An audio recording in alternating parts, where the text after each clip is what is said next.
Bonjour chers étudiants. Aujourd'hui, dans le cadre de notre cours de terminologie juridique, on va essayer de traiter un autre point qui a aussi une forte liaison avec l'axe du droit commercial. Il s'agit de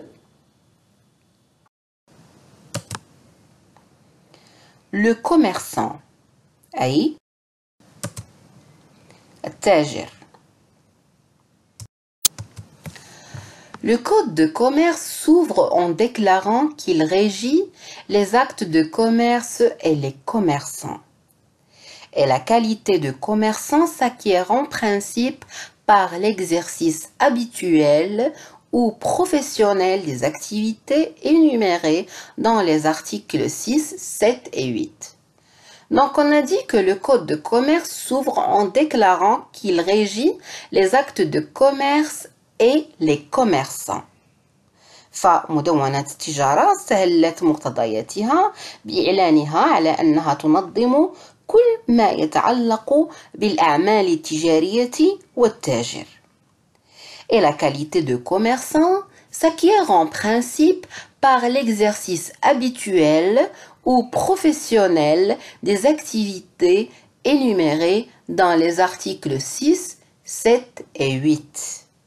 وتكتسب صفة التاجر مبدئيا en principe بالممارسة الاعتيادية l'exercice habituel ou professionnel أو الاحترافية للأنشطة المنصوص عليها في المواد 6, 7 و 8 من نفس المدونة.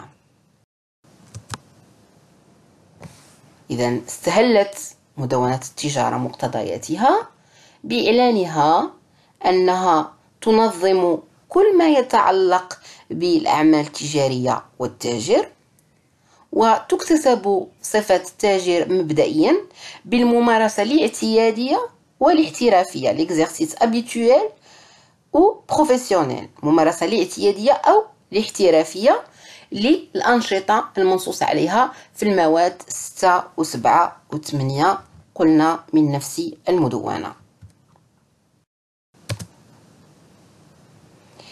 L'acquisition de la qualité de commerçant. اكتساب صفة تاجر. Le commerçant peut être une personne physique ou une personne morale. Les commerçants personnes physiques sont identifiés par leurs activités. Les commerçants personnes morales, précisément les sociétés commerciales, sont identifiés par leur forme, à l'exception de la société en participation bien sûr. Pour les commerçants personnes physiques, l'acquisition de la qualité du commerçant est subordonnée à l'exercice habituel et professionnel des activités commerciales, la jouissance de la capacité juridique et le bénéfice d'une indépendance juridique dans le dit exercice. On a dit que le commerçant peut être une personne physique ou une personne morale. فالتاجر قد يكون إما شخصا ذاتيا أو شخصا معنويا. Les commerçants personnes physiques sont identifiés par leurs activités. بالنسبة للتاجر الشخص الذاتي فالأنشطة التجارية هي المحدد الأساسي لهذا الأخير. الأنشطة التي يقوم بها هي التي تكسبه أساسا صفة تاجر. Les commerçants personnes morales, précisément les sociétés commerciales, sont identifiés par leur forme à l'exception de la société en participation. أما فيما يتعلق بالتاجر الشخص المعنوي أي الشركات التجارية فالمحدد الأساسي بالنسبة لها هو الشكل. المحدد الأساسي بالنسبة لها هو الشكل أيا كان غرضها سواء كان غرضها مدنيا أو تجاريا باستثناء شركة المحاصة كما سبق وذكرنا قبل قليل. فشركة المحاصة لا تعتبر شركة تجارية بالشكل وإنما تكون شركة تجارية بالغرض لأنها لا تعتبر تجارية إلا إذا قامت بنشاط تجاري وارد في المواد 6 أو 7 أو 8 من مدونة التجارة. Pour les commerçants personnes physiques, l'acquisition de la qualité du commerçant est subordonnée à l'exercice habituel et professionnel des activités commerciales, la jouissance de la capacité juridique et le bénéfice d'une indépendance juridique dans le dit exercice. إذن بالنسبة للتاجر الشخص الذاتي فاكتسابه لصفة التاجر رهين بتحقق شروط محددة، وهي الممارسة الاعتيادية والاحترافية للأنشطة التجارية، التمتع بالأهلية التجارية أي la jouissance de la capacité juridique، وأخيرا الممارسة المستقلة للأنشطة التجارية أي le bénéfice d'une indépendance juridique concernant les activités de commerce.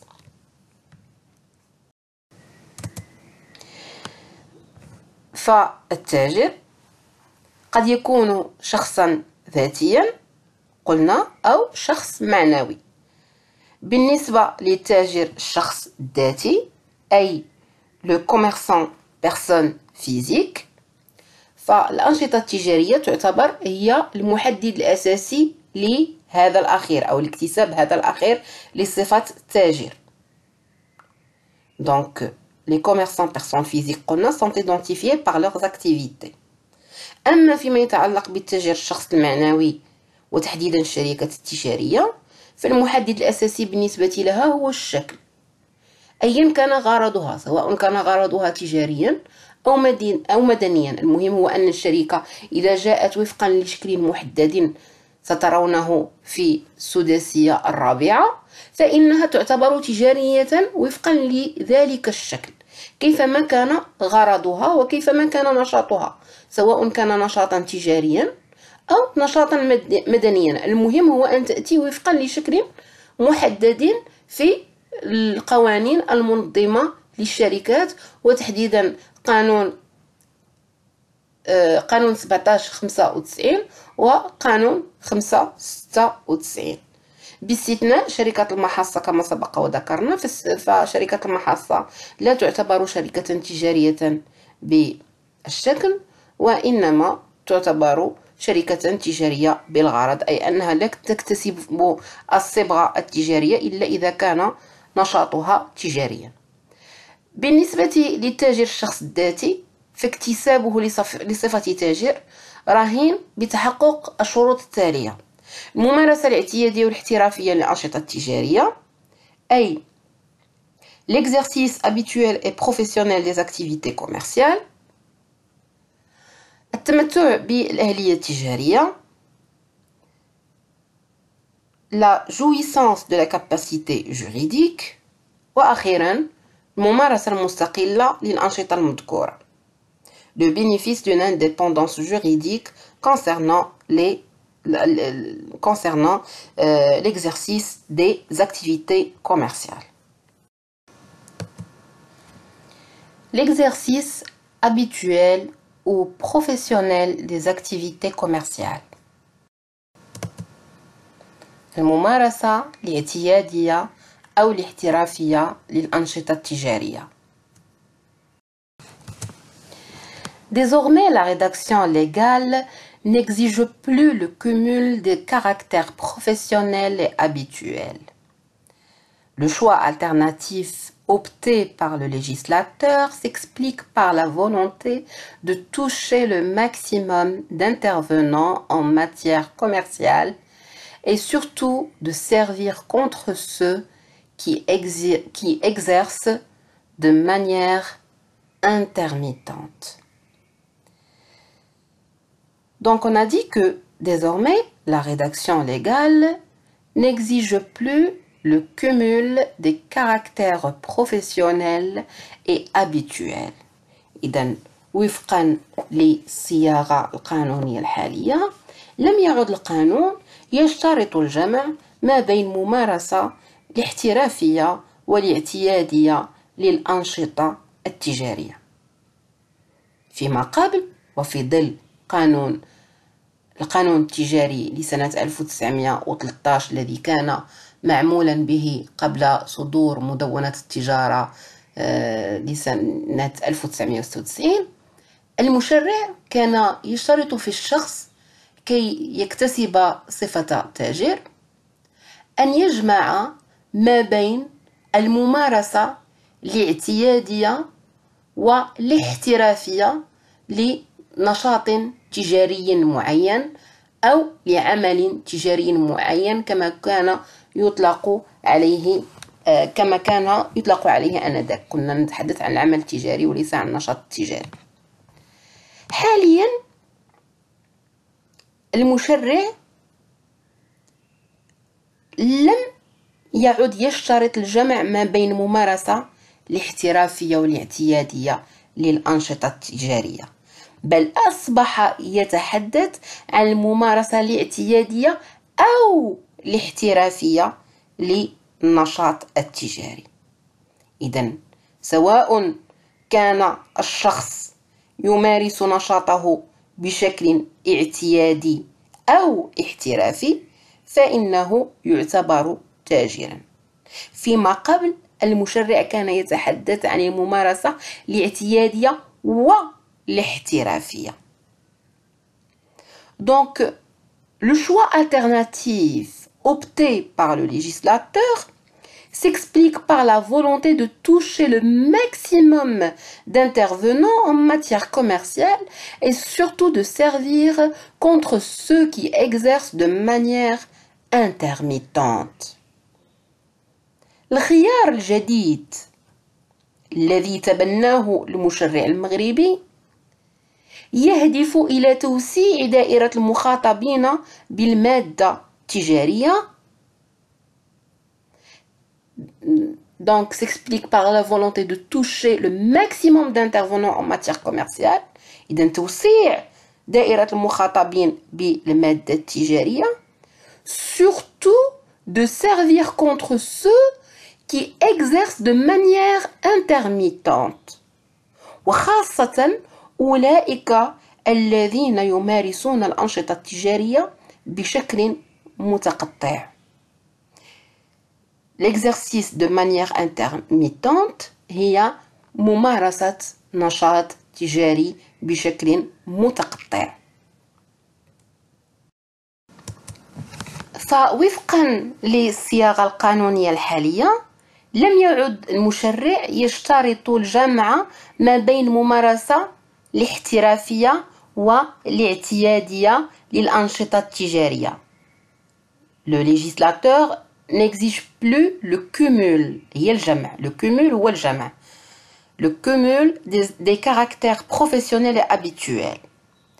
حيث أصبح يتحدث عن الممارسة الاعتيادية أو الاحترافية. والخيار الجديد الذي تبناه المشرع المغربي يهدف إلى توسيع دائرة المخاطبين بالمادة التجارية، خاصة أولئك الذين يمارسون الأنشطة التجارية طبعا بشكل متقطع.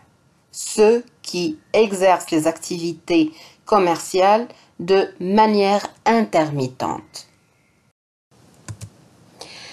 La notion profession implique une certaine spécialisation par la force de la répétition, de la régularité et de la permanence de l'exercice des activités commerciales. Cette notion s'oppose à l'admission d'actes isolés ou accidentels. La profession suppose une organisation et une compétence à même de procurer à celui qui l'exerce des moyens pour subvenir aux besoins de l'existence. Donc la notion profession implique une certaine spécialisation par la force de la répétition, de la régularité et de la permanence de l'exercice des activités commerciales. إذن فمصطلح الممارسة الاحترافية أو الاحتراف يستلزم نوعا من التخصص la spécialisation عن طريق الممارسة المتكررة par la force de la répétition المنتظمة de la régularité والدائمة للأنشطة التجارية et de la permanence de l'exercice des activités commerciales. Cette notion s'oppose à l'admission d'actes isolés ou accidentels. فالاحتراف أو مفهوم الاحتراف يتعارض مع الأعمال المنفردة أو العرضية. L'acte isolé هو العمل المنفرد و l'acte accidentel هو العمل العرضي. La profession suppose une organisation et une compétence à même de procurer à celui qui l'exerce des moyens pour subvenir aux besoins de l'existence. فالاحتراف يفترض نوعا من التنظيم والكفاءة. L'organisation et la compétence هي التنظيم والكفاءة.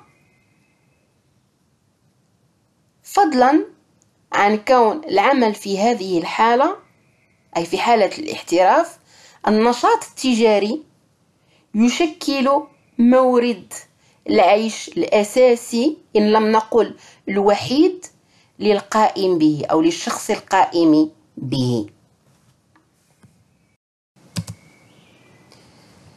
فقلنا بأن مصطلح الممارسة الاحترافية أو مصطلح الاحتراف يستلزم نوعا من التخصص عن طريق الممارسة المتكررة المنتظمة والدائمة للأنشطة التجارية. Il implique une certaine spécialisation par la force de la répétition, de la régularité et de la permanence de l'exercice des activités commerciales. إذن مصطلح الاحتراف يتعارض مع الأعمال المنفردة والعرضية، كما أن الاحتراف يفترض نوعا من التنظيم والكفاءة، فضلا عن كون النشاط التجاري في هذه الحالة يجب أن يشكل مورد العيش الأساسي للقائم به إن لم نقل مورد العيش الوحيد للشخص القائم بهذا النشاط. À même de procurer à celui qui l'exerce des moyens pour subvenir aux besoins de l'existence. L'activité commerciale peut se concevoir aussi hors du cadre professionnel et conférer à celui qui s'y adonne la qualité de commerçant.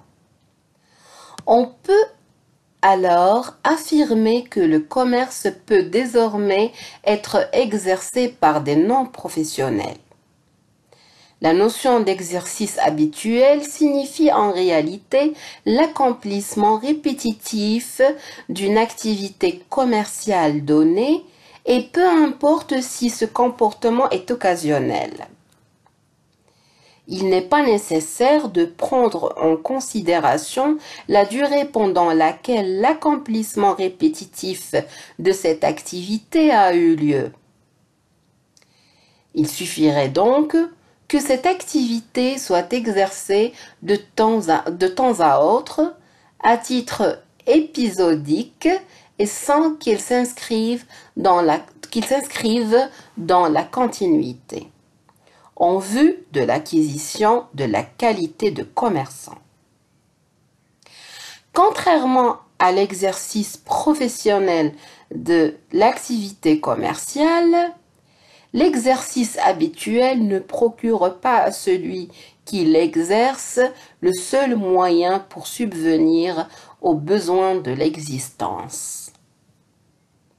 Donc on a dit que l'activité commerciale peut se concevoir aussi hors du cadre professionnel et conférer à celui qui s'y adonne la qualité de commerçant.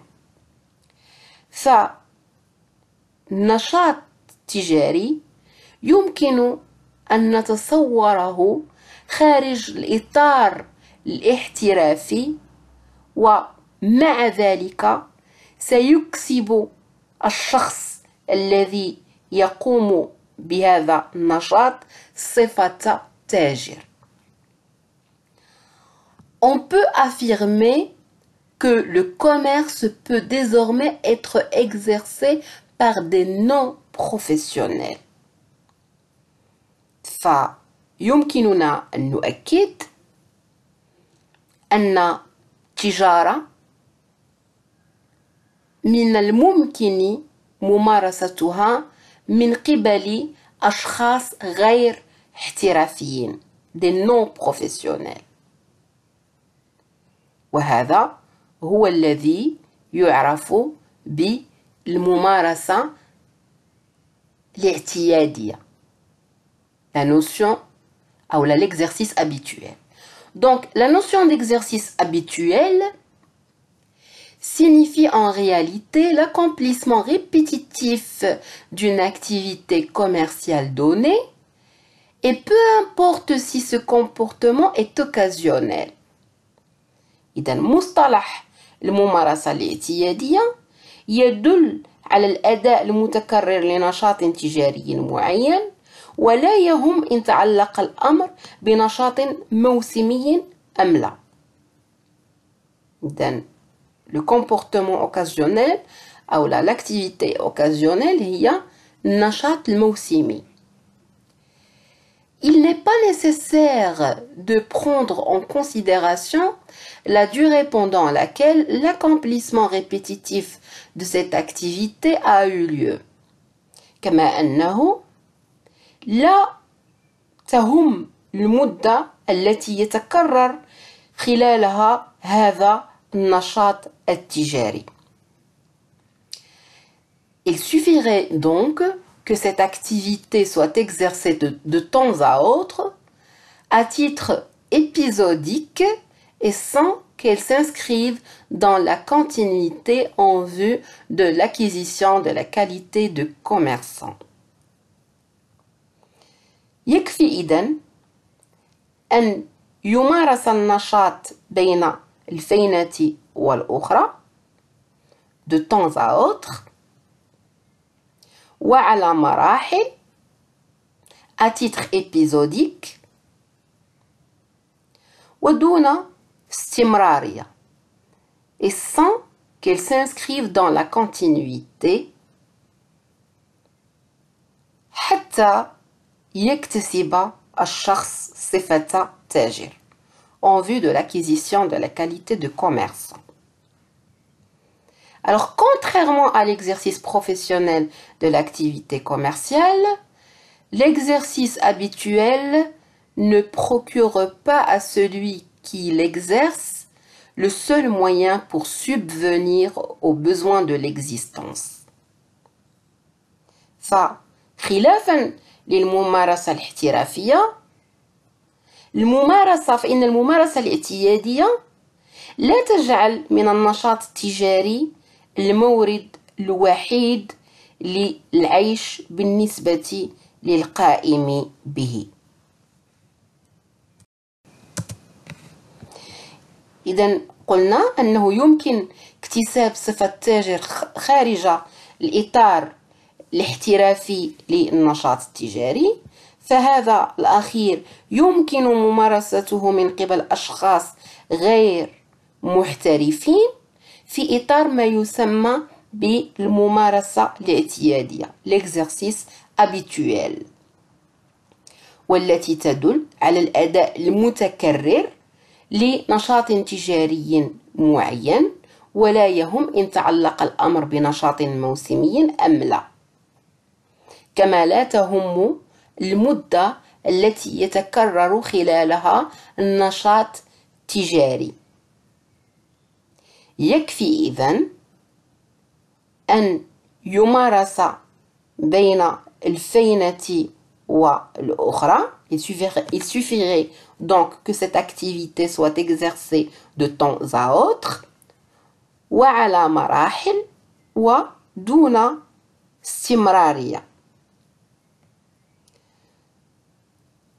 À titre épisodique et sans qu'elle s'inscrive dans la continuité. وقلنا أنه خلافاً للممارسة الاحترافية، فالممارسة الاعتيادية لا تجعل من النشاط التجاري المورد الوحيد للعيش بالنسبة للقائم به. قلنا قبل قليل أن الممارسة عندما يمارس نشاط تجاري بشكل احترافي فهو يشكل مورد العيش الوحيد للقائم به، ولكن عندما يمارس نشاط تجاري بشكل اعتيادي فقط هنا فإن هذا النشاط لا يشكل مورد العيش الوحيد بالنسبة للقائم به. هذا وجه من أوجه الاختلاف الأساسية ما بين الممارسة الاحترافية والممارسة الاعتيادية. La capacité d'exercer le commerce. أهلية ممارسة تجارة. Le mineur en principe ne peut pas avoir la qualité d'un commerçant. Il est dépourvu d'une expérience suffisante pour l'appréciation des avantages et des inconvénients de ses actes. La capacité pour exercer le commerce obéit aux règles du statut personnel selon l'article 12 du Code de commerce. L'article 209 du Code de la famille indique dans ce sens que l'âge de la légale est de 18 ans révolus. Cependant, le mineur pourrait bénéficier d'une déclaration anticipée de majorité dès l'âge de 16 ans, qui lui permettra d'exercer les activités commerciales comme une personne majeure. L'article 13 du Code de commerce et 218 du Code de la famille. Donc le mineur, en principe, ne peut pas avoir la qualité d'un commerçant. فمبدئيا القاصر لا يمكنه أن يكتسب صفة تاجر. Il est dépourvu d'une expérience suffisante pour l'appréciation des avantages et des inconvénients de ses actes. لأنه لا يتوفر على التجربة الكافية التي تمكنه من تقدير مزايا وعيوب التصرفات التي قد يقدم عليها. La capacité pour exercer le commerce obéit aux règles du statut personnel selon l'article 12 du Code de commerce. فآلية ممارسة التجارة خاضعة لقواعد الأحوال الشخصية وفقا لما جاء في المادة 12 من مدونة التجارة. L'article 209 du Code de la famille indique dans ce sens que l'âge de la légale est de 18 ans révolus.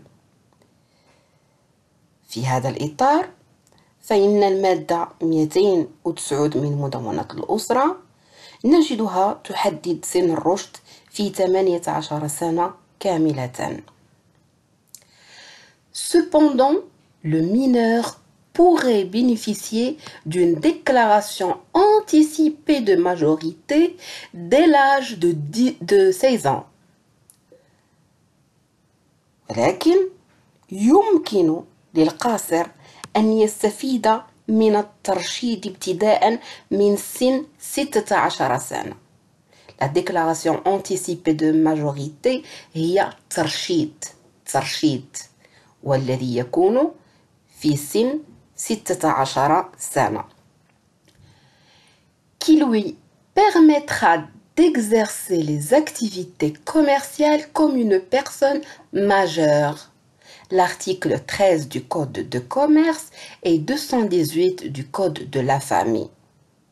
فهذا الترشيد سيسمح للقاصر بممارسة الأنشطة التجارية كما لو كان راشدا، وذلك وفقا للمادة 13 من مدونة التجارة والمادة 218 من مدونة الأسرة.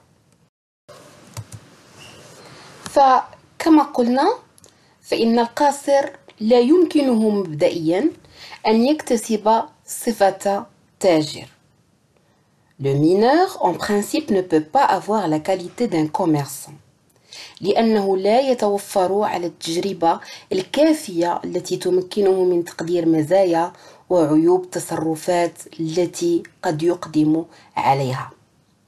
فأهلية ممارسة التجارة خاضعة لقواعد الأحوال الشخصية وفقا لما جاء في المادة 12 من مدونة التجارة. في هذا الإطار وبرجوعنا للمادة 209 من مدونة الأسرة نجدها تحدد سن الرشد في 18 سنة كاملة. L'article 209 du Code de la famille indique que l'âge de la légale est de 18 ans révolus. إلا أنه يمكن للقاصر أن يستفيد من الترشيد ابتداء من سن 16 سنة، وقلنا أن الترشيد يسمى بالفرنسية la déclaration anticipée de majorité، بحيث سيسمح للقاصر الذي حصل على الترشيد بممارسة الأنشطة التجارية كما لو كان راشدا، وذلك وفقا لما جاء في المادة 13 من مدونة التجارة والمادة 218 من مدونة الأسرة. L'exercice indépendant de l'activité commerciale. الممارسة المستقلة للأنشطة التجارية. Les personnes qui participent à une activité commerciale doivent jouir d'une indépendance suffisante. Le commerçant est la personne qui agit pour son compte à ses risques et périls et en toute indépendance. Il supporte ainsi le risque de l'entreprise. Alors, les salariés liés par un contrat de travail à leur employeur ne sont pas commerçants. Ils agissent pour le compte de leur employeur. Donc, les personnes qui participent à une activité commerciale doivent jouir d'une indépendance suffisante. فالأشخاص الذين يمارسون نشاطا تجاريا يجب أن يتمتعوا باستقلالية كافية عند ممارستهم لهذا النشاط. Le commerçant est la personne qui agit pour son compte à ses risques et périls et en toute indépendance. فالتاجر هو الشخص الذي يشتغل لحسابه الخاص ويتحمل مخاطر عمله باستقلالية تامة. Les risques et les périls هما المخاطر. Il supporte ainsi le risque de l'entreprise. فالتاجر هو الذي يتحمل مخاطر مقاولته. التاجر هو الذي يتحمل مخاطر مقاولته لأنه يشتغل في إطار نوع من الاستقلالية. Alors, les salariés liés par un contrat de travail à leur employeur ne sont pas commerçants. Ils agissent pour le compte de leur employeur. وبالتالي فالأجراء لا يعتبرون تجارا لأنهم لا يشتغلون لحسابهم الخاص وإنما يشتغلون لحساب مشغلهم. إذا وفقا لما ذكرناه، فالأشخاص الذين يمارسون نشاطا تجاريا يجب أن يتمتعوا بالاستقلالية الكافية. Ils doivent jouir d'une indépendance suffisante. فالتاجر هو الذي يشتغل لحسابه الخاص ويتحمل مخاطر عمله باستقلالية تامة. Le commerçant est la personne qui agit pour son compte à ses risques et périls et en toute indépendance. بصيغة أخرى، فالتاجر هو الذي يتحمل مخاطر مقاولته. لذا فالأجراء لا يعتبرون تجارا لأنهم لا يشتغلون لحسابهم الخاص وإنما يشتغلون لحساب مشغلهم. الأجراء طبعا هما les salariés. الأجراء هما les salariés والمشغل هو l'employeur. Donc, les salariés liés par un contrat de travail à leur employeur ne sont pas commerçants, ils agissent pour le compte de leur employeur. Les obligations légales des commerçants. التزامات تاجر. L'accès au statut de commerçant est générateur d'obligations. Ces obligations sont l'immatriculation au registre du commerce, l'obligation de tenue de comptabilité régulière, l'obligation d'avoir un compte en banque, ainsi que le respect des délais de paiement. Donc on a dit que l'accès au statut de commerçant est générateur d'obligations. معناها أنه يتولد عن اكتساب صفة التاجر مجموعة من الالتزامات.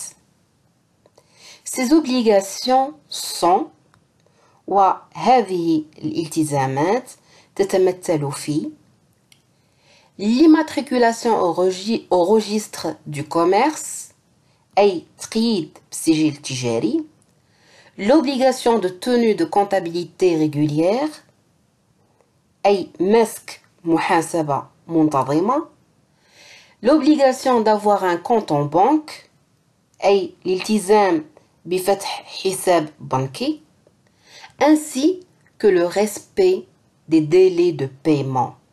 وأخيرا احترام آجال الأداء. احترام آجال الأداء. إذن كما ذكرنا يتولد عن اكتساب صفة التاجر مجموعة من الالتزامات والتي تتمثل في تقييد بالسجل التجاري l'immatriculation au registre du commerce, مسك محاسبة منتظمة l'obligation de tenue de comptabilité régulière, فتح حساب بنكي l'obligation d'avoir un compte en banque, واحترام آجال الأداء ainsi que le respect des délais de paiement. On arrive à la fin de cet axe, l'axe du droit commercial, et on arrive à la fin aussi de notre cours de terminologie juridique. Je vous remercie pour votre attention et je vous souhaite bon courage.